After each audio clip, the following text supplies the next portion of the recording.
بسم الله الرحمن الرحيم وكذلك مكنا ليوسف في الأرض يتبوأ منها حيث يشاء نصيب برحمتنا من نشاء ولا نضيع أجر المحسنين ولأجر الآخرة خير للذين آمنوا ولأجر الآخرة خير للذين آمنوا وكانوا يتقون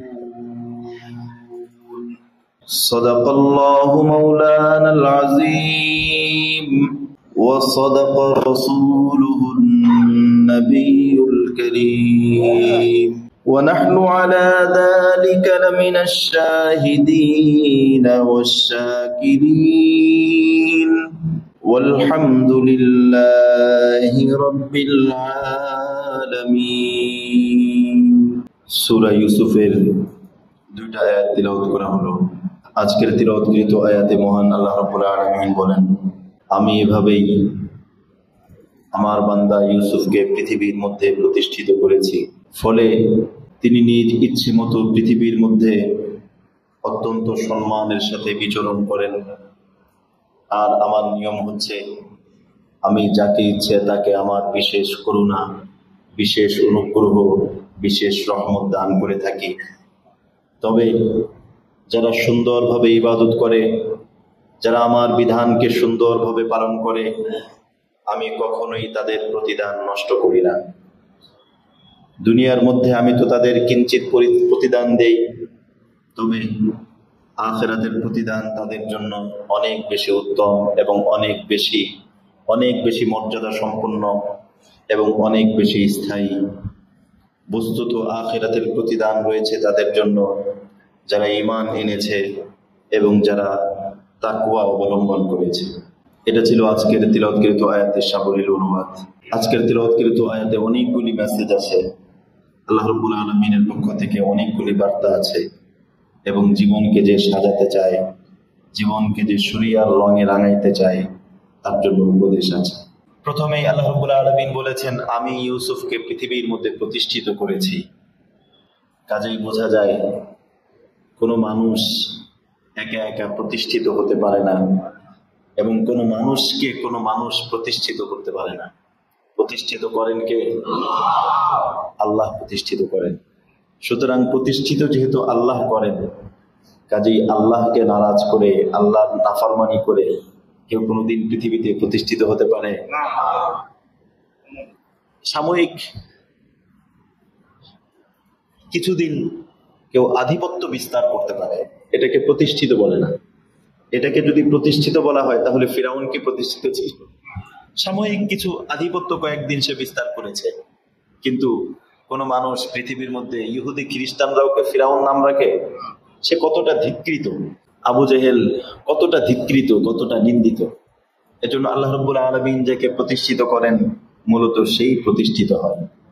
কাজেই অনেক সময় দেখা যায় কেউ কেউ প্রতিষ্ঠিত হওয়ার নেশা কারো মাথায় চেপে বসে, প্রতিষ্ঠিত হতে হবে এই নেশায় ঘুরতে থাকে এবং এই নেশা তার ভিতরে এমন ভাবে চেপে বসে, আমি প্রতিষ্ঠিত হব। বন্ধু, তুমি কোনোদিন প্রতিষ্ঠিত হতে পারবে না, কারণ প্রতিষ্ঠিত হওয়া যায় না, বরং প্রতিষ্ঠিত আল্লাহ করে দেন। প্রতিষ্ঠিত আল্লাহ করে দেন। আল্লাহ পাক যাকে প্রতিষ্ঠিত করেন।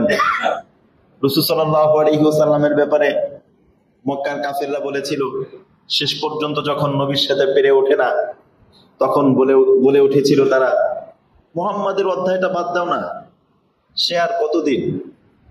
কারণ তাদের ধারণা ছিল পুত্র সন্তান যদি জীবিত না থাকে, এখনো কিছু কিছু গ্রামের মানুষের ধারণা আছে পুত্র সন্তান হচ্ছে বংশের বাতি। এই পুত্র সন্তানের মাধ্যমে নাকি নাম মানে বংশ জারি থাকে, নাম জারি থাকে। বিষয়টা এরকম না। তার নাম জারি থাকে, আল্লাহ রাব্বুল আলামিন যার নাম জারি রাখতে চান তারটাই জারি থাকে। তো তাদের ধারণা ছিল নবীজির পুত্র সন্তান জীবিত ছিল না। নবীজির পুত্র সন্তান ছিল কিন্তু জীবিত ছিল না, ছোটবেলায় মারা গিয়েছিল।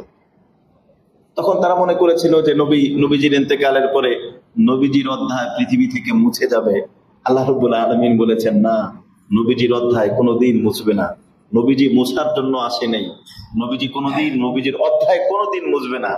রাসূল সাল্লাল্লাহু আলাইহি ওয়াসাল্লামের ব্যাপারে আল্লাহ পাক বললেন, ইন্না শানিয়াকা হুয়াল আবতার, আপনাকে যে নিন্দা করবে সে মুছে যাবে, কিন্তু আপনার নাম মুছবে না। আমি তো আপনাকে এমন মর্যাদা দিব, আপনি ছাড়া কেউ শুধু আমাকে মানলেও আমি সেটাকে গ্রহণ করব না। শুধু কেউ যদি লা ইলাহা ইল্লাল্লাহ বলে, এতটুকু বলে, তাহলে সে মুসলমান হবে? মুহাম্মাদুর রাসূলুল্লাহ বলতে হবে। এবং আল্লাহ রাব্বুল আলামিন নবীজির শান এত বৃদ্ধি করে দিয়েছেন যে শুধু কেউ আল্লাহু আকবার আজানের মধ্যে আল্লাহু আকবার আল্লাহু আকবার আশহাদু আল্লা ইলাহা ইল্লাল্লাহ আল্লাহ পাকের একত্ববাদের সাক্ষী দেবে, এতটুকু যথেষ্ট হবে না। প্রতিদিন 5 ওয়াক্ত নামাজে আল্লাহর সাক্ষী যেরকম দিবে, আশহাদু আন্না মুহাম্মাদুর রাসূলুল্লাহ, নবীজির রিসালাতের সাক্ষীও তাকে দিতে হবে। সুতরাং প্রতিষ্ঠিত কে করেন? আল্লাহ করেন। আমরা আল্লাহর বিধানকে যদি আমাদের জীবনে প্রতিষ্ঠিত করি, আল্লাহ আমাকে প্রতিষ্ঠিত করবে। প্রতিষ্ঠিতর অর্থটা কি এটাও জানতে হবে। প্রতিষ্ঠিত মানে কি? কেউ কেউ যদি মনে করে পৃথিবীর সমস্ত ফাসিক, পৃথিবীর সমস্ত নাফরমান কাউকে পছন্দ করলো, পৃথিবীর সমস্ত নাফরমানদের কাছে কেউ প্রিয় হয়ে গেল, এর অর্থ প্রতিষ্ঠিত হওয়া না। কথা বুঝতেছেন না? পৃথিবীর আমাদের দেশের কিছু কিছু মানুষের ধারণা, ফেসবুকের ভিতরে বিভিন্ন ফলোয়ার, এগুলো বেশি হয় কেমন যেন তার জীবনের সফলতা। এটা তো মানে খুব নিচু ধারণা, একেবারেই নিচু ধারণা। একজন 4 মারলো 6 মারলো, ক্রিকেট খেলা, ফুটবল খেলা, বিভিন্ন খেলাধুলার মধ্যে জীবনটাকে শেষ করে দিল, সে কি প্রতিষ্ঠিত হওয়া? সে জীবনে কি করলো? রব্বুল আলামিনের কাছে সে কি বলবে? আল্লাহ যদি তাকে জিজ্ঞেস করেন, আমি তোমাকে পৃথিবীতে পাঠিয়েছিলাম কি জন্য, সে বলবে শুধু বল পিটাইছি। এটা প্রতিষ্ঠিত হওয়া না। প্রতিষ্ঠিত এভাবে ফেমাস বিভিন্ন ভাবে হওয়া যায়। কত বড় বড় শীর্ষ সন্ত্রাসীদের ফাঁসি হয়েছে, যাদের নাম একদম পত্রিকার শিরোনাম ছিল, সে কি সম্মানিত? এই কথা বুঝেন নাই? অমকের ফাঁসি হয়েছে, একদম সন্ত্রাসী, কারণ নাম এরকম বড় করে দেওয়া, ফাঁসি হয়েছে। এটা নিয়ে একদম সাংবাদিক অনেক মানে নিউজ করছে। তো এখন ওই সাংবাদিক যদি চিন্তা করে যে, ওই সন্ত্রাসী যদি চিন্তা করে, যাক আমার নিউজ তো প্রত্যেক পত্রিকায় ছাপা হয়েছে, তো এই জন্য পত্রিকায় আসলে, বিভিন্ন গণমাধ্যমে ভাইরাল হইলেই কি কোনো মানুষ শ্রেষ্ঠ হয়ে যায়, প্রতিষ্ঠিত হয়ে যায়? না। এই ধারণা আমাদের বিশেষ করে কিছু যুবকদের মধ্যে ধারণা আছে। সে মনে করে অমক এটা করলে হবে, এরকম না। আল্লাহ রাব্বুল আলামিনের হুকুম, আল্লাহ রাব্বুল আলামিনের বিধান কারো জীবনে প্রতিষ্ঠিত হওয়া, আল্লাহ রাব্বুল আলামিনের প্রিয় হয়ে যাওয়া, এটাই একজন মানুষের জীবনের চূড়ান্ত সফলতা। আর এটাকে আমরা একটু সুন্দর ভাষায় এভাবে বলি যে, পৃথিবীর সবচেয়ে বড় জয় হলো জান্নাতুল ফিরদাউস জয় করা। সব থেকে বড় জয় সেটা হলো জান্নাতুল ফিরদাউস জয় করা। আমি যদি জান্নাতুল ফিরদাউস জয় করতে পারি, এখন আমি জান্নাতুল ফিরদাউস জয় করতে পারবো কিনা সেটা তো আমার মৃত্যুর আগে জানা যাবে না। হ্যাঁ, আমি কোন পথে আছি। আমি যদি সৌদি আরবের বিমানে উঠি, বিমান গন্তব্যে পৌঁছবে কিনা সেটা তো জানি না, বাকি দিলে দিলে খুশি হব। যদি দুর্ঘটনা না ঘটে, আশা করি গন্তব্যে পৌঁছবো। এই কথা বোঝেন নাই? নাও পৌঁছতে পারি। সৌদি আরবের বিমানে ওঠার পর দুর্ঘটনা ঘটে, বিমান ধ্বংস হয়ে যেতে পারে, অনেক কিছু হতে পারে। বাকি এতটুকু দিলের মধ্যে আশা থাকে, উঠছি যেহেতু সৌদি আরবের বিমানে, এই বিমান লন্ডন যাবে না। এই কথা বুঝছেন? এই বিমান সৌদি আরব যাক আর না যাক, কোথায় যাবে না? লন্ডন যাবে না। এই বিমান আমেরিকায় যাবে না। আর কোন ব্যক্তি যদি ইন্ডিয়ার বিমানে ওঠার পর চিন্তা করে মক্কা শরীফ যাইতেছি, এটা কি সঠিক করলো না বোকামির মতো কাজ করলো? বোকামির মতো। হ্যাঁ, ইন্ডিয়ায় পৌঁছুক আর না পৌঁছুক, এই বিমান সৌদি আরব মক্কায় যাবে না। আমি জান্নাতুল ফিরদাউস জয় করতে পারবো কিনা এটা মৃত্যুর পরে বোঝা যাবে। বাকি এতটুকু, আমি কি জান্নাতের পথে আছি না জাহান্নামের পথে আছি, এটা এখনই পরীক্ষা করা যায়। আমি কোন পথে আছি, আমার জীবন চলছে কোন পথে। দুই পথ, একটা হলো সমাজ, একটা হলো শরীয়ত, ভিন্ন জিনিস। কেউ সব সময় সামাজিকতা রক্ষা করে, প্রত্যেক কাজে চিন্তা করে সমাজ কি বলে, সমাজ কি বলে, সমাজ কি বলে। ওই ইন্ডিয়ার বিমানে, ওই বিমান কোনোদিন সৌদি যাবে না। কেউ যদি প্রত্যেকটা ক্ষেত্রে, জীবনের প্রত্যেকটা ক্ষেত্রে চিন্তা করে যে সমাজ কি বলে, সমাজ কি বলে, সমাজ কি বলে, ওই বিমান সৌদি যাবে না, ও সমাজ নিয়েই থাকবে। আর যে নাকি প্রত্যেকটা ক্ষেত্রে চিন্তা করে শরীয়ত কি বলে, আল্লাহ কি বলে, রসুল কি বলে, ওই বিমান দুর্ঘটনা ঘটতে পারে, কিন্তু আশা করা যায় ও আল্লাহর জান্নাতুল ফিরদাউসের পথে সে রয়েছে। এজন্য সিদ্ধান্ত পাকা। আমি কি শরীয়তকে বেশি গুরুত্ব দিই না সমাজকে বেশি গুরুত্ব দিই? সিদ্ধান্ত স্পষ্ট। ইমাম মালিক রহমতুল্লাহ আলাইহি একজন জিজ্ঞেস করছে যে, হযরত আমি কি মানে জান্নাত না জাহান্নাম এটা তো বুঝতে পারি না। কেন বুঝতে পারো না? তুমি দেখো আল্লাহ তোমাকে কোন কাজে লাগাইছে, তুমি দেখো। তুমি যদি জাহান্নামে হবে, তুমি তো জাহান্নামের কাজেই থাকবে। আল্লাহ পাক যেহেতু তোমাকে যদি জান্নাতের কাজে লাগায়, বোঝা গেল ইন্নাল্লাহা লা ইউদিউ আজরাল মুহসিনিন। ভালো কাজ যে করে, সারা জীবন তাহাজ্জুদ পড়ছে, সারা জীবন নামাজ পড়ছে, সারা জীবন মানুষকে ঠকাই নাই, অন্যায় করে নাই, আল্লাহর কাছে এটা আশা করতে পারি ওই ব্যক্তির আমল আল্লাহ পাক বরবাদ করবেন না, ওকে আল্লাহ নিশ্চিত জান্নাত দান করবেন ইনশাআল্লাহ। আল্লাহ বলেছেন লা ইন্নাল্লাহা লা ইউদিউ আজরাল মুহসিনিন, ভালো কাজ করবে, ওদের কাজ আল্লাহ নষ্ট করবেন না। কাজে আশা, কেউ কেউ আশার ধোকায় আছে, কেউ কেউ আশার ধোকা, এই আশার ভিতরে ধোকার মধ্যে আছে। ব্যাংকের ইন্টারেস্ট দিয়ে চলে, সুদী ব্যাংকের সুদের সাথে সম্পর্ক, সুদী ব্যাংকের অ্যাকাউন্ট দিয়ে সুদের সাথে তার সম্পর্ক, সুদী কারবার, সুদী লেনদেন সবকিছু, আর বলে আল্লাহ পাক মাফ করে দিবে, জান্নাত দিবে। এখন বর্তমান যুগ, এটা চলা যায় নাকি? ও তো কুফরি কথা। কেউ যদি এ কথা বলে যে বর্তমান যুগে পরিপূর্ণ শরিয়ার উপর চলা যায় না, এটা কুফরি কথা। মানে বোঝা গেল এই যুগে ইসলাম অচল। আল্লাহ বলছেন ইসলাম সব যুগে সচল, এ কথা বুঝেন নেই? ইসলাম প্রত্যেকটা যুগে সচল। হ্যাঁ, আমার আশা কারুনের মতো, ইয়া লাইতা লানা মিসলা মা উতিয়া কারুন, আমার আশা কারুনের মতো। আমার অনেক কিছু হইতো, এখন ওই কারুনের আশা আর বাস্তবতার সাথে না মিললেই পেরেশানি। কারুনের মতো আশা আমার এটা হবে, এটা হবে, এটা হবে, এখন বাস্তবতায় না হলেই তখন পেরেশানি। আল্লাহ রাব্বুল আলামিন আমাদেরকে বোঝার তৌফিক দান করেন। এজন্য আমরা চেষ্টা করব আল্লাহ পাকের বিধানকে আমাদের জীবনে প্রতিষ্ঠিত করার জন্য। জীবনের প্রত্যেকটা ক্ষেত্রে দিনদার মানুষ, দিনদার যারা, তাদেরকে বলছি, দিনদার ছাড়া তারা তো ভিন্ন জিনিস, ওরা তো দিন থেকে দূরে। দিনদার যারা, যারা দিনদার, নামাজ পড়ে, ইসলামী মোটামুটি ইসলাম মানার চেষ্টা করে, তাদেরকে বলছি, তাদের ক্ষেত্রেও 90% লোকের এই ধারণা সমাজ কি বলবে। তাদের ভিতরেও দিন মেনে চলে, মানে বাহ্যিকভাবে নামাজ পড়ে, তারাও বিভিন্ন অনুষ্ঠান করতে গেলে, বিভিন্ন কাজ করতে গেলে দেখে সমাজ কি বলে। সামাজিকতা একটা আছে না? কিসের সামাজিকতা? মুসলমানের ভিতরে সামাজিকতা আবার কি? ইসলাম ঠিক থাকার পরে সামাজিকতা হইল হইল, না হইলে নাই, কথা স্পষ্ট। আমি এটা করলে সমাজ কি বলবে, মানুষ এটা বলবে। এক লোক মারা গেছে, তার সন্তানরা চিন্তা করতেছে এখন মারা গেছে, মারা যাওয়ার পর যদি একটা জিয়াফত না করা হয়, সমাজ কি বলবে, মানুষ কি বলবে। কেন? স্পষ্ট না যায় কাজ, কেন মানুষ কি বলবে? মানুষ মনে করলে করুক। মানুষকে আপনারা খাওয়ায় না, মানুষ আপনাকে পালে। আপনার আজকে আপনার কোন একটা রোগ হোক অথবা কোনো সমস্যা করেন, দেখেন কোন মানুষ আপনাকে সাহায্য করে। বিপদে পড়লে কেউ কারো না, কেউই কারো না, এগুলো সব ঠুনকো কথা। এজন্য মানুষের কারণে মানুষ আপনার কোন কাজে আসে? মানুষের কারণে আপনার পরকাল কেন নষ্ট করবেন? সবচেয়ে অবাক লাগে যখন মানুষ তার সন্তানদেরকে বিয়ে দেয়। সন্তানদেরকে বিয়ে দিচ্ছে, বিয়ে মানে কি? আমার ছেলের জীবনের আজকে প্রথম একটা জীবন শুরু হচ্ছে, মেয়ের জীবনের প্রথম একটা জিনিস শুরু হচ্ছে।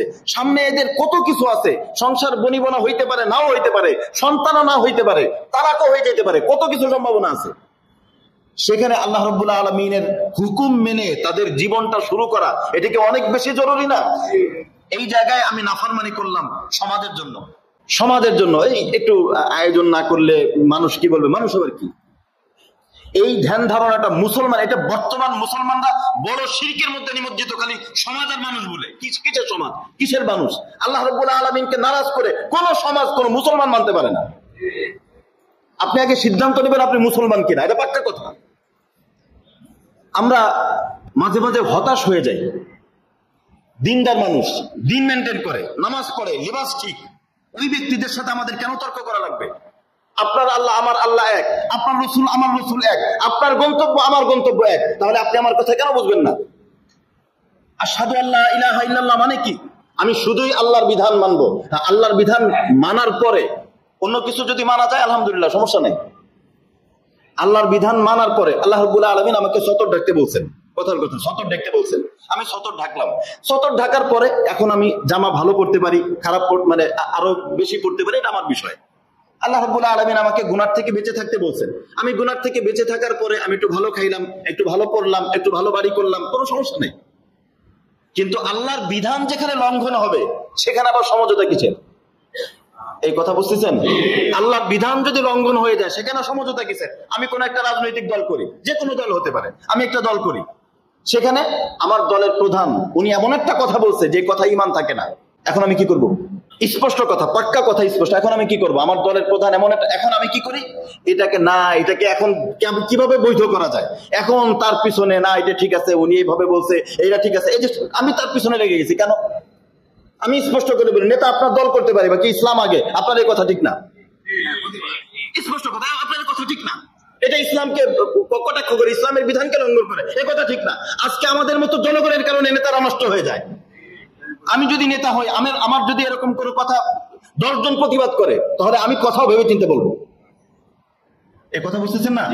আমিও ভেবে চিন্তে বলবো যে আমার কথা। কিন্তু বর্তমান বাংলাদেশের অবস্থা হলো, যে যার ভক্ত, ও যাই করুক, ভক্তগিরি কোনোদিন ছুটে না। এটা একদম বর্তমান বাংলাদেশের নেতা, ভক্তগিরি কোনোদিন ছুটে না। যত কিছু হোক, ওটাকেই তার কাছে ভালো। এই জন্য এটা কোনো মুসলমানের চরিত্র না, এটা মুনাফিকি। আপনি মসজিদে আসার পরে সিজদার মধ্যে বলতেছেন সুবহানা রাব্বিয়াল আলা, নামাজের মধ্যে নামাজে দাঁড়ানোর আগে বলতেছেন ইন্নী ওয়াজজাহতু ওয়াজহিয়া লিল্লাযী ফাতারাস সামাওয়াতি ওয়াল আরদ, আমি একেবারে শুধুই আল্লাহর কথা মানি। আর ওই দিক দিয়ে আপনি এটারও করবেন। সামাজিকতার কারণে ইসলামের বিধান লঙ্ঘন করবেন, পর্দার বিধান লঙ্ঘন করবেন, সুদের বিধান যেটা আছে সেটা লঙ্ঘন, সবকিছু এরকম লঙ্ঘন করবেন। এটা নেফাকি, এটা ঈমানওয়ালার চরিত্র হতে পারে না। এজন্য আমরা আগে দেখি আমি মুসলমান কিনা। সাহাবায়ে কেরাম সুমামা ইবনুল আসাল রাদিয়াল্লাহু তাআলা মুসলমান হয়েছে ভেবে চিন্তে। আমরা বর্তমানে হুজুর কি বাঙালি, মুরিদ হইতে গেলে একসাথে সব মুরিদ হয়ে যায়, ভাবে না কিছু। সুমামা ইবনুল আসাল চিন্তা করে ভেবে চিন্তে মুসলমান হয়েছে। মুসলমান মানে কি বুঝছে? মুসলমান মানে আমার বুঝ থাকবে না। নামাজ পড়ে ওই লোক আমাদের সাথে তর্ক করে, আবার কিসের তর্ক? শরীয়ত বলছে বাস, এটা কিসের? তার কোনো কথা কি? আল্লাহ বলছেন কেন হইলো এটা নাও তো হইতে পারতো, এটা কি? আবার তর্ক কিসের? আল্লাহ বলছেন এটাই কথা, এটাই চূড়ান্ত কথা, আবার কারণ কিসের? আচ্ছা বলেন তো, আমরা যে নামাজ পড়ি, এই নামাজ পড়াতে আল্লাহর কি 5 পয়সার কোনো লাভ আছে? আমরা যে নামাজ পড়তেছি, এটা আল্লাহর কি লাভ? আমরা এই পুরো পৃথিবীর কোন মানুষ একদিন ফজরের নামাজ পড়ে নেই, এতে আল্লাহর শক্তি বিন্দু মাত্র কোনো কমে যাবে না। তো লাভ কি? লাভ লস বুঝি না। আল্লাহ পড়তে বসে তাই পড়বো, বাস শেষ কথা। এটাই আল্লাহ বলছেন পড়তে, আমি তাই পড়বো। এই জন্য জীবনের এটাকে আমরা একটু ঠান্ডা মাথায় চিন্তা করব। আমি মুসলমান মানে আল্লাহর বিধান, এই বিধানের সাথে কোনো টক্কর নেই। আল্লাহর বিধান মানতে হবে। এরপরে আমি লোক খুশি থাকলে আলহামদুলিল্লাহ, খুশি যদি না থাকে তাও আলহামদুলিল্লাহ, আল্লাহ আমাকে হিফাজত করলো খারাপ কিছু মানুষের থেকে। এটা হলো মুসলমানের সংবিধান। এভাবে জীবন যাপন করলে সেটা দিন হবে, অন্যথায় সেটা মুনাফিকি হবে। আল্লাহ পাক আমাকে দিন বোঝার তৌফিক দান করেন। আমরা কি বুঝতে পারছি সবাই? দিন মানে আমি আল্লাহকে মানবো, আল্লাহর বিধানকে মানবো। হ্যাঁ, আল্লাহর বিধান মানতে গিয়ে যে অসন্তুষ্ট হয় হোক, আল্লাহর বিধান মানতে গিয়ে অনেকে অসন্তুষ্ট হতে হবেই। তো রাসূল সাল্লাল্লাহু আলাইহি ওয়াসাল্লামের উপর মক্কার একদম 100% লোক কি খুশি ছিল? নবীজির উপর একদম। ইসলামের পরবর্তী যুগেও, যখন ইসলামের আগের যুগ তো না, ইসলামের পরের যুগে যখন সবাই মুসলমান হয়েছে, মদিনার ভিতরে, মদিনার মধ্যে ইহুদি ছিল, মদিনায় খ্রিস্টান ছিল, মদিনায় মুনাফিক ছিল, মদিনার ভিতরে সবাইকে নিয়ে তো নবীজি একটা সুন্দর ইসলামী রাষ্ট্র শুরু করেছিলেন। তো ওখানে নবীজির উপরে কি 100% লোক খুশি ছিল? তো নবীজির উপর যদি 100% লোক খুশি না হয়, তো নবীজির মতো পৃথিবীর মধ্যে একদম পৃথিবীর শুরু থেকে শেষ পর্যন্ত নবীজির মতো না, নবীজির ধারে কাছে কেউ যাইতে পারবে? তো নবীজির মতো, নবীজির উপরেই যেহেতু 100% লোক খুশি হয়নি, তা আমি আর কে? এজন্য কে খুশি হইলো কে খুশি হইলো না সেটা দেখার টাইম মুসলমানের নাই। মুসলমান দেখবে আল্লাহ খুশি কিনা। হযরত আসিয়াকে যখন আগুনের মধ্যে ফেলা হচ্ছিল, ফিরাউন যখন তাকে একদম টকবকে গরম তেলের মধ্যে ফেলে দেয়, তখন আসিয়া আকাশের দিকে তাকিয়েছিলেন। ফিরাউন বলছে কি উপরে তাকাও কেন? ফিরে আসবা, মেনে নিবা আমাকে খোদা বলে মেনে নিবা? তাহলে ছেড়ে দেই। তখন আসিয়া উত্তর কি দিয়েছিলেন? আমি আকাশের দিকে তাকায় শুধু বললাম যে মালিক তুমি খুশি থাকো, তুমি যদি খুশি থাকো, হাজার ফিরাউন নারাজ হইলে আমার আসেও না যায়ও না। আমি টকবগে তেলের ভিতরে আমি একদম দগ্ধ হয়ে শহীদ হয়ে যাব, তুমি খুশি থাকো। তুমি তো খুশি, আর কোনো পরোয়া নাই। এরকম হাজার ফিরাউন খুশি নারাজ থাকা আমার কি? তুমি খুশি থাকো। এটা মুসলমানের জীবনে, শুধু আসিয়ার জীবনে, আমাদের জীবনে অনেক ক্ষেত্রে আসবে, ধাপে ধাপে আসবে। দিনের পথে চলা অনেক কঠিন। অফিসের মধ্যে আপনার কাছে কাগজ, সাইন করতে ঘেমে যাবেন, শরীর ঘেমে যাবে, এখন সাইন করব কিনা, সাইন করলে আল্লাহ নারাজ না, অথবা সাইন করলে আল্লাহ নারাজ হয়ে যাবে, সবাই অফিসের সবাই খুশি হয়ে যাবে, পদে পদে পদে পদে আসবে। পারিবারিক একটা সিদ্ধান্ত, সবাই একটা চাচ্ছে, আপনি কি করবেন? সিদ্ধান্ত অনেক বিষয় থাকে, হ্যাঁ আপনাকে ভাবতে হবে। হ্যাঁ এরা যারা আছে তারাও আছে, কিন্তু রবের সিদ্ধান্ত আগে। রব যদি খুশি হয় আলহামদুলিল্লাহ, রব খুশি হয়ে গেছে, সবাই নারাজ হয়েছে, কোনো সমস্যা নাই। এই লোকগুলোরে আল্লাহ পাক নিজ দায়িত্বে আপনার উপর রাজি করে দিবেন। কাজে এইভাবে চলতে পারবো তো ইনশাআল্লাহ। আল্লাহ রাব্বুল আলামিন আমাদেরকে এইভাবে, এই বিষয়টা যদি আমরা মানতে পারি, দেখা যাবে যে পুরো আমাদের জীবন চেঞ্জ হবে। না হলে জীবন চেঞ্জ হবে না। অনেকের আছে টুপি চেঞ্জ, পোশাক চেঞ্জ, জীবন চেঞ্জ না, জীবন চেঞ্জ না। এই জন্য আমি যে কিতাবের নামটাই দিছি চেঞ্জ দ্য লাইফ, লাইফ পাল্টাও, জীবন পাল্টাও। শুধু নামাজ পড়ার নাম জীবন পাল্টানো না, শুধু পাগড়ি পড়ার নাম জীবন পাল্টানো না। অনেকে আছে পাগড়ি পরছে, জুব্বা পরছে, তার স্ত্রীর সাথে তার আচরণ ফিরাউনের মতো। ও নামাজ পড়ে কিন্তু আচরণ চেঞ্জ হয় নাই, জীবন পাল্টায় নেই। কথা বুঝে আসছে? অনেকে আছে জীবন পাল্টায় নেই। এজন্য জীবন পাল্টাইতে হবে। জীবনের যেই যেই জায়গাগুলো ইসলামের সাথে সাংঘর্ষিক, ওই জায়গাগুলো পাল্টায় ফেলতে হবে। তখন আমি পাক্কা মুমিন এবং পরিপূর্ণ আল্লাহ পাকের বান্দা হতে পারবো। আল্লাহ পাক আমাদেরকে এই জীবন, এই স্বচ্ছ সুন্দর জীবন আল্লাহ পাক আমাদের সকলকে তৌফিক দান করেন।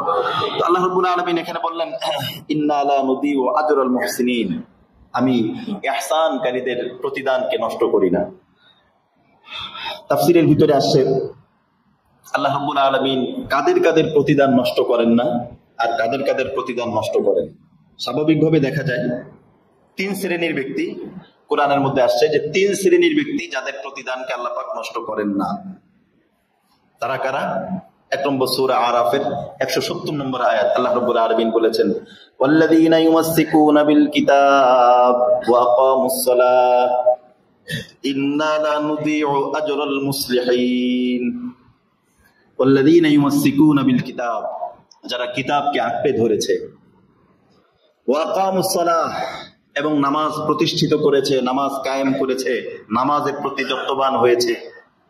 ইন্না লা নুদিউ আজরাল মুসলিহিন, আল্লাহ রাব্বুল আলামিন বলেছেন যারা মুসলিহ, সংশোধন হতে চায়, শুধরাতে চায়, নিজের জীবনকে যে শুধরাতে চায়, আল্লাহ রাব্বুল আলামিন বলেছেন আমি তার প্রতিদান নষ্ট করি না। এখন আমি শুধরাতে চাই কিনা সেটা আমার বিষয়। আমি নিজেকে কতটুকু শুধরাতে চাই সেটা আমি জানি, অন্য কেউ জানে না। আমার শুধরানো না শুধরানোর খবর কেউ জানে না। এজন্য আমার প্রতিদান নষ্ট হবে কিনা এটা দেখার বিষয়, আমি কি শুধরাতে চাই কিনা। এখানে দেখেন, এখানে আল্লাহ রাব্বুল আলামিন বলেছেন যে শুধরে নেয়।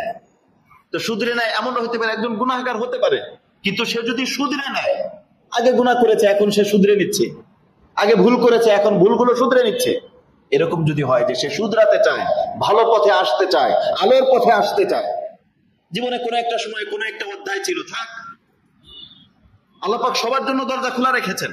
একটা সময় বুঝে নেই, একটা সময় বুঝি নাই, একটা সময় গুনাহের ভিতরে ছিল, ভিন্ন একটা জগৎ ছিল, একটা কালো অন্ধকারের জীবন ছিল, থাক, এখন সে শুধরাতে চায়, এখন সে শুরু করছে নতুন করে, এখন নতুন করে জীবনটাকে সাজাতে চায়। আল্লাহ রাব্বুল আলামিন ওই ব্যক্তির প্রতিদানকে নষ্ট করবেন না। এরপর আল্লাহ রাব্বুল আলামিন সূরা কাহফের মধ্যে বলেছেন, ইন্নাল্লাযীনা আমানু ওয়া আমিলুস সালিহাত ইন্না লা নুদিউ আজরা মান আহসানা আমালা। আল্লাহ রাব্বুল আলামিন বলেছেন যারা নাকি আমলটাকে সুন্দর করতে চায়, আমি তাদের প্রতিদান নষ্ট করি না।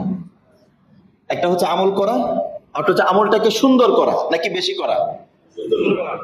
কথা বুঝে আসছে? বেশি সুন্দর করা, অনেকের ধারণা থেকে বেশি করা, বেশি করা না, সুন্দর করা, কম হোক সুন্দর হোক, যতটুকু করি ততটুকু সুন্দর করে করি। কিন্তু করলাম অনেক, নফল নামাজ আমি অনেক পড়লাম, সুন্দর হইল না, আর আমি 2 রাকাতই পড়লাম সুন্দর করে, এটা আল্লাহ রাব্বুল আলামিনের কাছে খুব প্রিয়। এরপর আরেকটা হচ্ছে যেটা এখানে সূরা ইউসুফের মধ্যে আল্লাহ রাব্বুল আলামিন বলেছেন, ওয়ালা নুদিউ আজরাল মুহসিনিন। মুহসিন যে হয়, মুহসিন বলতে মুহসিনের অনেকগুলি অর্থ আছে, তার মধ্যে একটা অর্থ হচ্ছে আনতা আবুদাল্লাহ কাআন্নাকা তারা, যে এমন ভাবে ইবাদত করে শুধুই আল্লাহর জন্য, আল্লাহ রাব্বুল আলামিন তার প্রতিদানটাকেও নষ্ট করেন। যাকে বলা হয় ইখলাস। শুধুই মানে একজন আল্লাহকে দেখে ইবাদত করলে যেরকম হইতো এরকম ইবাদত করে। আর কয়েকটা কারণে আমল বরবাদ হয়ে যায়। একটু ভালো করে খেয়াল করবো সবাই। আমল তো করি কিন্তু আমল যেন থাকে। কয়েকটা কারণে আমল বরবাদ হয়ে যায়। এক নম্বর কারণ হচ্ছে কুফরির কারণে।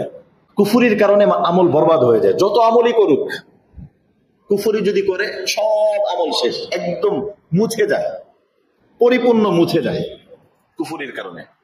হাবিতত আমালুহুম, আল্লাহ রাব্বুল আলামিন স্পষ্ট করে বলেছেন আমল একদম শেষ। 2 নম্বর শিরিক। কোন কাজে যদি শিরিক পাওয়া যায়, মুসলিমদের জীবনের সবচেয়ে বড় শিরিক হলো রিয়া, যেটাকে হাদিসের মধ্যে ছোট শিরিক বলা হয়েছে। লোক দেখানো আমল, এটার ভিতরে মানে 99% লোক আক্রান্ত। লোক দেখানো, কিছু হইলেই লোক দেখানো। এই লোক দেখানো আমলের কারণে আমল নষ্ট হয়ে যায়, থাকেই না, মানে কাউন্টই হয় না, জমাই হয় না। সে অনেক কিছু করেছে কিন্তু জমাই হয়নি। মসজিদে 10 টাকা দিয়েছে, এটা আবার কমিটিদের কাছে বলে হুজুরে বলে নামটা যেন ঘোষণা করতে, অহরহ চলতেছে। আবার নামের কোন লকব উপাধি যদি একটু গড়মিল হয়, এটা আবার পরে বলা হয় যে আমার উপাধি তো সুন্দর করে বলা হইলো না। তাহলে আপনি বলেন আপনি দান করছেন কথার কথা 100 টাকা, তাহলে আমরা 50 টাকা মসজিদে দেই আর বাকি 50 টাকা দিয়ে আপনার ছবি সহ বুস্ট করে দিই। এটা কেমন হয়? ভালো হয় না? ছবি সহ একদম বুস্ট, অথবা একদম ছবি সহ মসজিদের গেটে বড় করে টানায় রাখে, অমক অমকে দিয়েছে, বাস শেষ। এটা হলে তো সুন্দর। যে যতটুকু দান করবে 50% জমা হবে আর 50% তার প্রচারে ব্যয় হবে। মরার পরে দেখেন কিছুই জমা হইল না, ওই প্রচারেই জমা হবে। এগুলো অহরহ চলতেছে। আপনি দিচ্ছেন, এটা আপনার বলার দরকারটা কি? এটা কেন বলার দরকারটা কি? এটা ঘোষণার দরকারটা কি? একটু ভালো লাগে, তাহলে ভালো লাগলে আপনার ভালো লাগার জন্য তো হবে না, আল্লাহ পাক খুশি আছেন কিনা সেটা না দেখার বিষয়। আপনার অনেক ভালো লাগলো, এই কথা বুঝেন নাই? অনেক সময় রোগীর কাছে ভালো লাগে, ডাক্তার বুঝে হালাত ভালো না, রুগী বলতেছে যে ভালো লাগতেছে, ডাক্তার বুঝতেছে যে হালাত যদিও ভালো লাগতেছে কিন্তু অবস্থা ভালো না। তো আমার ভালো লাগা না না লাগা সেটা তো দেখার বিষয় না, রব্বুল আলামিনের কাছে কাউন্ট হচ্ছে কিনা সেটা দেখার বিষয়। আমি যা করলাম এটা আল্লাহর কাছে জমা থাক। এটা ব্যাপকভাবে মানুষ এই রিয়ার ভিতরে আক্রান্ত। মানুষ দেখুক, মানুষ জানুক, একটু ঘোষণা হোক, একটু খুশি হই, সবাই একটু বাহবা দিক, এটা কেন? এই কারণে আমল জমা হয় না, আমল একদম টোটালি শেষ হয়ে যায়। কিয়ামতের দিন আমলনামা হাতে পাওয়ার পর দেখবে যে কিছুই নাই। সে বলবে যে আমি যে লাখ লাখ টাকা দিছি তা গেল কই? আল্লাহ বলবেন ওটা লেখাই হয়নি। এই কথা বুঝতেছেন? আমলটা কি করা হয় নাই? লেখাই হয়নি। সর্বপ্রথম জাহান্নাম উদ্বোধন হবে, এটা কি যে আমল করে নেই তাকে দিয়ে নাকি যে আমল করছে তাকে দিয়ে? সর্বপ্রথম জাহান্নামে কে যাবে? আমল মোটেও করে নেই ওই ব্যক্তি, নাকি যে করছে সে? যে করছে সে, কিন্তু করছে কিন্তু কার জন্য? নিজের জন্য, মানুষের জন্য, আল্লাহর জন্য না। আল্লাহ সন্তুষ্টির জন্য করে নেই, আমল করছে, জীবন দিয়ে দিয়েছে, শহীদ জীবন দিয়ে দিয়েছে, কিন্তু আল্লাহর জন্য না। আলেম অনেক কষ্ট করে এলেম শিখছে, কিন্তু কার জন্য না? আল্লাহর জন্য না, মানুষের বাহবা পাওয়ার জন্য। দানবীর অনেক কিছু দিছে কিন্তু আল্লাহর জন্য দেয় না। এজন্য মুহতারাম, আমরা আমল যতটুকু করি বারবার খুব বেশি খেয়াল করব আমলটা যেন অ্যাকাউন্টে জমা হয়। তো কয়টা কারণে আমল শেষ হয়ে যায়? 1 নম্বর বললাম কুফর, 2 নম্বর বললাম শিরিক, আর শিরিকের ভিতরে চলে আসছে রিয়া, লোক দেখানো আমল। জীবনে কিছু আমল এমন থাকা উচিত যেই আমলের খবর আপনার স্ত্রীও জানবে না, একদম পৃথিবীর কেউ জানবে না, এরকম কিছু আমল জমা থাকা উচিত। পৃথিবীর কেউ জানবে না এরকম আমল যদি জমা থাকে আপনার কিছু, যাই হোক এমন কিছু আমল থাকলো, একদম গভীর রাত্রে দেখেন সবাই ঘুমায় গেছে, আপনি আস্তে করে উঠে যান, ওটা 2 রাকাত নামাজ পড়ে আল্লাহর কাছে কান্নাকাটি করেন, চোখের পানি ফেলে, কেউই জানবে না, শুধু এই আসমান জমিন এগুলো সাক্ষী হয়ে থাকে। ফজরের সময় বা স্বাভাবিকভাবে সবাই যখন উঠছে তখনই উঠলেন, কিন্তু আপনি এর মাঝখানে আপনার রবের সাথে গোপনে যে কি করলেন কেউ জানলো না। এরকম গোপন কিছু আমল, একদম অসহায় কিছু ব্যক্তি, আপনি তাকে কিছু সহযোগিতা করলেন, সাদাকায়ে জারিয়ামূলক কোনো কাজে আপনি সহযোগিতা করলেন, আপনার নাম ঘোষণা হইল না, গোপনেই, শুধু আপনি জানেন না, কেউ জানে না, গোপনে কিছু সহযোগিতা করলেন শুধুই আল্লাহর জন্য, এরকম কিছু রিজার্ভ রাখা দরকার। এগুলোর উসিলায় বিপদ দূর হয়। আবার এই নিয়ে তো করেন না যেটা করলাম যেন বিপদ দূর হয়, এটা না, শুধুই আল্লাহর জন্য করবেন। বিপদ এই আমলের ওসিলায় বিপদ দূর হবে এই নিয়ে তো করা যাবে না, শুধুই আল্লাহ সন্তুষ্টির জন্য, আর কিছু না। এরকম কিছু আমল এটা জীবনকে পরিবর্তন করবে, এটা আল্লাহর কাছে অনেক প্রিয়। এরকম অ্যাকাউন্টে কিছু থাকা উচিত। তো আমল নষ্ট হওয়ার তৃতীয় কারণ বললাম রিয়া, লোক দেখানো আমল। আর চতুর্থ কারণ হচ্ছে আমল নষ্ট হওয়ার বিদআত। বিদআতের কারণে আমল নষ্ট না, আমল জমাই হয় না। সে মনে করে ভালো কাজ করছে, কিন্তু কাজ এটা নেকির কাজ মনে করছে, কিন্তু আসলে সেটা কাজই না। এজন্য বেদাত, আমরা অনেকে দেখা যায় আমল করি, কিন্তু বেদাত কিনা এটা একটু উলামায়ে কেরামের কাছ থেকে একটু যাচাই করে নেব যে আমার এই কাজটা বেদাত কিনা। নিজের ইচ্ছা মতো চলার নাম দিন না, বেদাত কিনা এটা দেখার বিষয়। এজন্য যদি বেদাত না হয়, একটা বললাম কুফর না হওয়া, শিরিক না হওয়া, রিয়া না হওয়া, আর হলো বেদাত না হওয়া, এই চারটে জিনিস যদি থাকে তাহলে আমল করার পরও ওই ব্যক্তি নিঃস্ব। আর এই চারটে যদি না থাকে তাহলে আমল জমা হয়। কুফর নাই, শিরিক নাই, রিয়া নাই, বেদাত নাই, এই চারটে নাই, তখন আপনি যা করছেন সেটা আমল নামায় জমা হবে। তবে গুনাহের কারণে আমল হালকা হয়ে যায়, গুনাহের কারণে আমল হালকা হয়ে যায়। হাদিসের মধ্যে আসছে যে মানুষ রোজা রাখে, রোজা রাখার পরেও সে গুনাহ করে, এই আমলটা হালকা হয়ে গেল। আমল ঠিকই থাকলো কিন্তু হালকা হয়ে গেল। আমল নামায় যেই পরিমাণ ওজন হওয়ার কথা ছিল ওই পরিমাণ হয়, এটাই গুনাহের কারণে। এজন্য আমি যদি আমলটাকে হুবহু একদম যেভাবে করেছি ওভাবে রাখতে হয়, তাহলে কুফরও করা যাবে না, শিরকিও করা যাবে না, বেদাতও করা যাবে না, রিয়া লোক দেখানো এটাও করা যাবে না, এবং সাথে সাথে গুনাহও করা যাবে না। গুনাহ যদি না হয় তাহলে আমল ঠিক থাকবে। অনেক ভাইরা আছেন মাশাআল্লাহ নামাজ পড়ে, অনেক ভাইরা আছেন তাহাজ্জুদ পড়ে, অনেক ভাইরা আছেন দান সাদকা করে, কিন্তু তার এই আমল হালকা হয়ে যায় চোখের মাধ্যমে, হারামের মাধ্যমে, গুনাহের মাধ্যমে। তাহাজ্জুদে পড়ে আবার এদিক দিয়ে কুদৃষ্টি করেন, এক মেয়েরে নারীকে ভিন নারীর দেখে, ভিন নারীর সাথে একান্তে সময় কাটায়। একটা মাসলা বলে দেই, যদি কোনো অফিসের মধ্যে এরকম হয় যে অফিসে একটা রুমের ভিতরে শুধু ছেলে শুধু মেয়ে, দুইজন ভিন নারী, দুইজন একসাথে চাকরি করবে, ওই চাকরি করা জায়েজ নাই, কারণ সেখানে গুনাহ হবেই। শয়তান স্পষ্ট, আল্লাহ নবী স্পষ্ট করে বলছেন, যদি ভিন নারী বেপর্দা, মানে যারা মাহরাম না, এরকম নারী পুরুষ একসাথে যদি থাকে, নবীজি বলছেন ওখানে ওরা দুইজন থাকে না, 3 নাম্বার জন শয়তান থাকে। এজন্য এটাও দেখার বিষয় যে আমার এই বিষয়টা এরকম হচ্ছে কিনা। তো আমি তাহাজ্জুদ পড়লাম, নামাজ পড়লাম, কান্নাকাটি করলাম, কিন্তু আরেক মেয়ের সাথে সম্পর্ক, তাহলে আমল হালকা হয়ে গেল। আমি মিথ্যা থেকে বাঁচি না, আমল হালকা হয়ে গেল।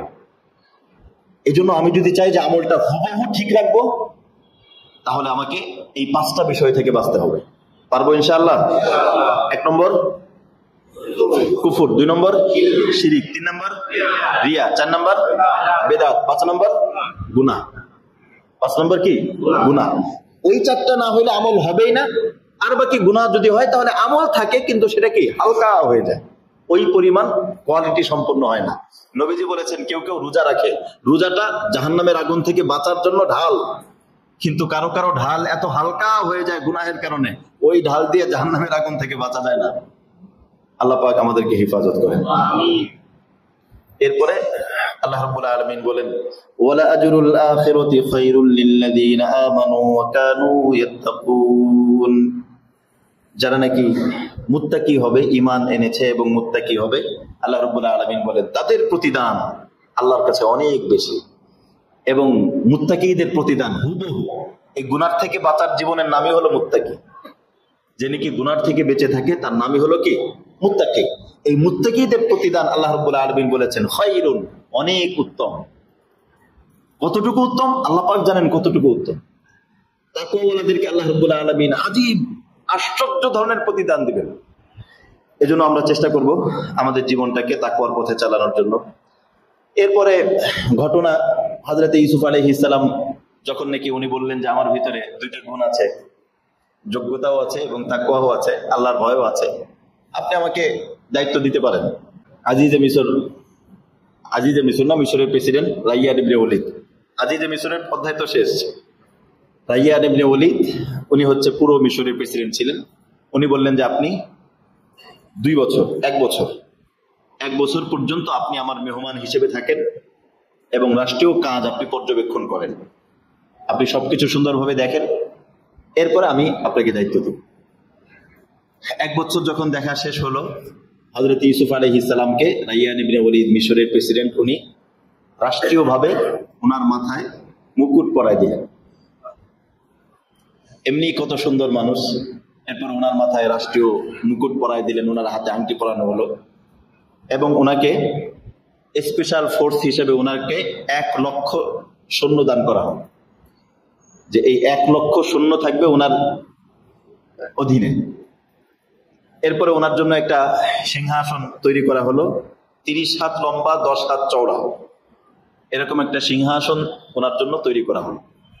হযরত ইউসুফ আলাইহিস সালাম, আল্লাহ রাব্বুল আলামিন বলেন, আমি ইউসুফকে প্রতিষ্ঠিত করেছি।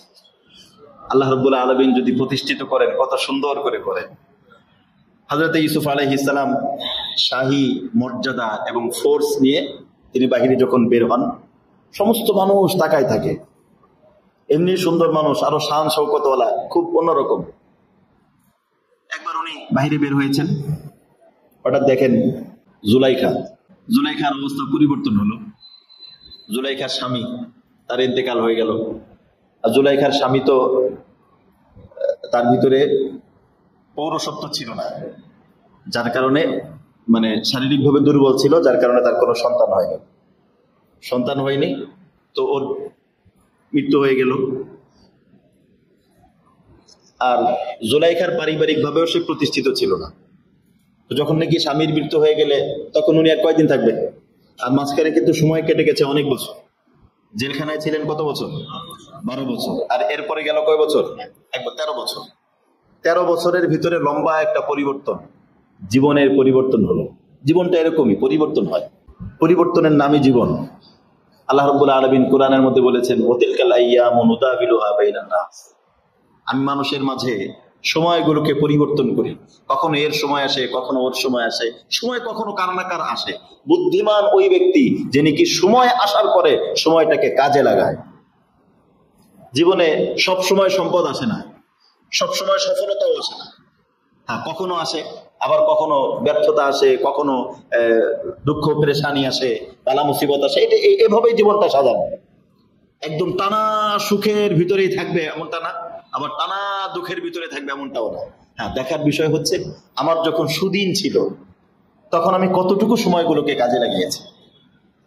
জুলাইখার সময়টাকে কাজে লাগাই নাই। তার যখন প্রভাব প্রতিপত্তি ছিল, সে যখন মিশরের আজিজে মিশরের স্ত্রী ছিল, তখন সে হযরত ইউসুফ আলাইহিস সালামের সাথে খারাপ কিছু করতে চেয়েছিল। যাই হোক, জুলাইখার জীবনে যখন পরিবর্তন আসলো, একদম পরিবর্তন আসতে আস্তে আস্তে আস্তে একদম হিরো থেকে জিরো। যেহেতু জুলাইখার পারিবারিক ভাবে সে প্রতিষ্ঠিত না, এখন সে কিভাবে চলবে, কিভাবে? একেবারে রাস্তায় নেমে গেল। শাহী সিংহাসন থেকে তো বের করে, যেহেতু তার স্বামী ইন্তেকাল করেছে, শাহী সিংহাসন থেকে বের হয়ে গেছে, তো চলবে কিভাবে? সংসার চলবে কিভাবে? সন্তানও নাই, আত্মীয় স্বজনও নাই, আর বয়সের কারণে রূপ সৌন্দর্যও নাই। একেবারেই রাস্তায় পড়ে গিয়েছে, অসহায় হয়ে মানুষের করুণার পাত্র হয়ে গিয়েছে, মানুষের কাছে চেয়ে চেয়ে এভাবে চলে। আল্লাহ রাব্বুল আলামিন হযরত ইউসুফ আলাইহিস সালামকে শান শৌকত দিয়েছেন, মর্যাদা দিয়েছেন। ইউসুফ আলাইহিস সালাম একদিন যাচ্ছেন ওনার ওই সৈন্য সামন্ত নিয়ে, আর হঠাৎ জুলাইখা দেখেছেন ইউসুফ আলাইহিস সালাম যাচ্ছেন। তখন তার কাছে বড় কষ্ট লাগলো। কি জন্য কষ্ট লাগছে? যে সে তো ভালো ছিল, আমি তো ভালো ছিলাম না। তখন জুলাইখা একটা আওয়াজ করছে, শব্দ করে, জোরে। ইউসুফ আলাইহিস সালাম যাচ্ছেন, আর কেউ কেউ বলছেন, জুলাইখাকে তুমি সরে যাও রাস্তা থেকে, উনি দেখলে তোমার প্রতিশোধ নিতে পারে, কারণ তুমি ওনাকে জেলের মধ্যে রাখছো কয় বছর? 12 বছর রাখছো, তুমি সরে যাও। তখন জুলাইখা বলছে, না, সর্বনা, আমি একটু কথা আছে। হযরত ইউসুফ আলাইহিস সালাম যাচ্ছেন, চারিদিকে মানুষ ওনাকে দেখছে। জুলাইখা জোরে চিৎকার করে একটা আওয়াজ বলছে, সুবহান মান জাআলাল মুলুকা আবিদান লিমাসিয়াতিহি ওয়া জাআলাল আবিদা মুলুকান লিতাআতিহি। আমি ওই আল্লাহর প্রশংসা করছি, ওই আল্লাহর পবিত্রতা বর্ণনা করছি, যেই আল্লাহ তার নির্দেশ পালন করার কারণে, তার আনুগত্যের কারণে গোলামকে রাজ সিংহাসনে বসিয়েছে, আর তার নাফরমানি করার কারণে রাজ সিংহাসন থেকে রাস্তায় নামিয়ে দিয়েছে। সুবহান মান জাআলাল মুলুকা আবিদান লিমাসিয়াতিহি ওয়া জাআলাল আবিদা মুলুকান লিতাআতিহি। এটা শোনার পরে হযরত ইউসুফ আলাইহিস সালাম চমকে উঠলেন, একদম শরীরে নাড়া পড়লো। এর কে বললো এটা? আওয়াজ কোত্থেকে আসলো? পরে দেখা গেল যে জুলাইখার পক্ষ থেকে আওয়াজ আসছে। উনি তখন জুলাইখারে জিজ্ঞেস করলেন, আর জুলাইখার অবস্থাও ছিল জীর্ণ শীর্ণ, একেবারেই জীর্ণ শীর্ণ। তখন জিজ্ঞেস করলেন কি অবস্থা? পরে সে বলল যে আজিজে মিসরের ইন্তেকাল হয়ে গেছে, আর শারীরিক অবস্থাও শেষ, বয়সও হয়ে গেছে, আর মানুষ যখন পেরেশানিতে পড়লে এমনি আরো বুড়ো হয়ে যায়, এখন সাংসারিক অবস্থা খুব খারাপ, এখন চলো কিভাবে, এভাবেই চলি, মানুষের কাছে চাই কোন রকম ফকিরি হালাতেই চলি। আল্লাহ রাব্বুল আলামিন হযরত ইউসুফ আলাইহিস সালামকে বিচক্ষণতা দান করলেন। হযরত ইউসুফ আলাইহিস সালাম তখন জুলাইখার সাথে অনেক চমৎকার ব্যবহার করলেন। তাফসীরে কুরতুবীর ভিতরে আসছে এই পুরো দৃশ্য সাথে সাথে হযরত ইউসুফ আলাইহিস সালামের পুরো চিত্রটা চোখের সামনে ভেসে উঠছে, যে কোথায় ছিল, কোথা থেকে কোথায় আসছে। আল্লাহ পাক সব করতে পারে। কুলিল্লাহুম্মা মালিকাল মুলক তুতিল মুলকা মান তাশা। এটা আমাদের গ্রামের একটা ভাষা আছে, দিয়ে ধন বুঝে মন, কেড়ে নিতে কতক্ষণ। যে কোনো সময় যে কোনো কিছু আল্লাহ পাক নিয়ে নিতে পারে। এজন্য সম্পদ পেয়ে, ক্ষমতা পেয়ে অহংকারী হওয়া, এটা হচ্ছে নির্বোধ মানুষের লক্ষণ। ক্ষমতা পেয়ে, সম্পদ পেয়ে আল্লাহ পাকের কাছে আরো ঝুঁকা। তখন হযরত ইউসুফ আলাইহিস সালামের কাছে চোখে ভেসে উঠলো এই জুলাইখার সৌন্দর্য ছিল, এই জুলাইখার পাওয়ার ছিল, এই জুলাইখার কি ক্ষমতা ছিল। সাথে সাথে ওনার এটাও মনে পড়লো যে ওনার জীবনে জুলাইখার অবদানও ছিল। যখন হযরত ইউসুফ আলাইহিস সালাম মিশরে আসলেন, তখন তো বয়স কম ছিল, ওই সময় তো ওইরকম যুবক হয়ে ওঠেন নাই। এই জুলাইখা ওনাকে অনেক সবকিছু খাবার দাবার শুরু করে সবকিছুর খেয়াল রাখতো, এটাও মনে পড়লো। হযরত ইউসুফ আলাইহিস সালামের এই দৃশ্যটা যখন চোখের সামনে ভেসে উঠলো যে এই জুলাইখা তো, হ্যাঁ শেষে একটা খারাপ একটা ইতিহাস আছে শেষে জুলাইখার, কিন্তু প্রথম দিক দিয়ে তো হযরত ইউসুফ আলাইহিস সালামের সাথে অনেক ভালো ব্যবহার করেছে এবং অনেক সুন্দর করে বলছেন, আমরা এটাকে আমাদের সন্তান বানায় নিব, আমাদের সন্তানের মতো এরকম করবো, এরকম। এটাই তো প্রথমে তো এরকমই ছিল যে এটাকে আমার সন্তান বানাবো। অনেক সুন্দর করে তার সাথে ব্যবহার করেছেন, অনেক ইহসান আছে। এটা মনে পড়ে হযরত ইউসুফ আলাইহিস সালামের চোখে পানি আসলো এবং উনি অনেক বেশি কান্না করলেন। ওই জায়গায় রাস্তার মধ্যে অনেক বেশি কান্না করলেন। কান্না করার পরে তিনি এখান থেকে চলে গেলেন। চলে যাওয়ার পর তার ভিতরে এই বিষয়টা খুব বেশি কি দেখলাম, হযরত ইউসুফ আলাইহিস সালামের হৃদয়ের মধ্যে এটা গেঁথে গেল। কি দেখলাম, এইরকম হতে পারে, এতটা পরিবর্তন আল্লাহ পাক কি না করতে পারে। আল্লাহু আকবার। চোখের পলকে আল্লাহ পাক কি না করতে পারে। এরপরে উনি জুলাইখার কাছে বিবাহের প্রস্তাব পাঠান। তাফসীরে কয়েকটা তাফসীরের কিতাবের ভিতরে লিখছে, তখন উনি জুলাইখার কাছে বিবাহের প্রস্তাব পাঠান। অনেক চমৎকার। আল্লাহ রাব্বুল আলামিন এখানে আল্লাহ পাকের কিছু কুদরত প্রকাশ করেন। আল্লাহ রাব্বুল আলামিন অনেক, ইমাম বুখারী রাহমাতুল্লাহি আলাইহি উনি তো অন্ধ ছিলেন অথবা অন্ধ হয়ে গিয়েছিলেন। আল্লাহ রাব্বুল আলামিন, ওনার মা এত কান্নাকাটি করে দোয়া করছেন যে আল্লাহ আমার বুখারীরে তুমি সুস্থ করে দাও। একদিন রাত্রেবেলায় স্বপ্ন দেখে হযরত ইব্রাহিম আলাইহিস সালাম ওনার মাকে বলছেন, এই তোমার ছেলে বুখারী সে তো সুস্থ হয়ে গেছে। ঘুমের থেকে ওঠার পরে দেখে যে ইমাম বুখারী রাহমাতুল্লাহি আলাইহির চোখ ভালো হয়ে গেছে। আল্লাহ রাব্বুল আলামিন সবই পারেন। আল্লাহ রাব্বুল আলামিন জুলাইখার উপরেও আল্লাহ পাকের বিশেষ কুদরত প্রকাশ করেন। জুলাইখারও হারানো শক্তি আল্লাহ পাক পুনরায় দান করেন। অনেক সুন্দর ঘটনা। আল্লাহ রাব্বুল আলামিন যদি তৌফিক দান করেন, ইনশাআল্লাহ আগামী সপ্তাহে আলোচনা হবে। আজকের তিলাওয়াতকৃত আয়াত থেকে আমরা বেশ কিছু বিষয় শিক্ষা গ্রহণ করতে পারলাম। বিশেষ করে দুইটা বিষয়। একটা হচ্ছে কি কি কারণে আমল নষ্ট হয়ে যায়, এই বিষয় আমরা বলেছি 5টা কারণে আমল নষ্ট হয়ে যায়। 1 নম্বর হলো শিরিক, 2 নম্বর হলো বিদআত, 3 নম্বর হলো রিয়া, 4 নম্বর হলো কুফর, শিরক, এরপরে রিয়া, এরপরে বিদআত, এরপর হলো গুনাহ। এই 5টা কারণে আমল শেষ হয়ে যায়। আর আরেকটা বললাম, আল্লাহ রাব্বুল আলামিন 3 শ্রেণীর ব্যক্তিদের আমলকে নষ্ট করেন না। কারা কারা? যে নাকি মুসলিহ, নিজেকে সংশোধন করেছে বা সংশোধন করতে চায়, যে নাকি মুত্তাকি হতে চায় এবং যে নাকি কোরআনকে আঁকড়ে ধরে চলতে চায়। এরপরে আমরা শিক্ষা গ্রহণ করলাম আমাদের জীবনের সংবিধান এটা হবে, পৃথিবীর যে যাই মনে করুক আর যে যাই কিছু ভাবুক, আমার জীবনের মূল গঠনতন্ত্র এটা হবে আল্লাহকে রাজি করে আমি চলবো। আল্লাহকে রাজি করার পরে অন্য কেউ যদি রাজি হয় তাও আলহামদুলিল্লাহ, যদি রাজি না হয় তাও আমার কোনো আপত্তি নেই। মূল বিষয় হচ্ছে আল্লাহকে রাজি করা।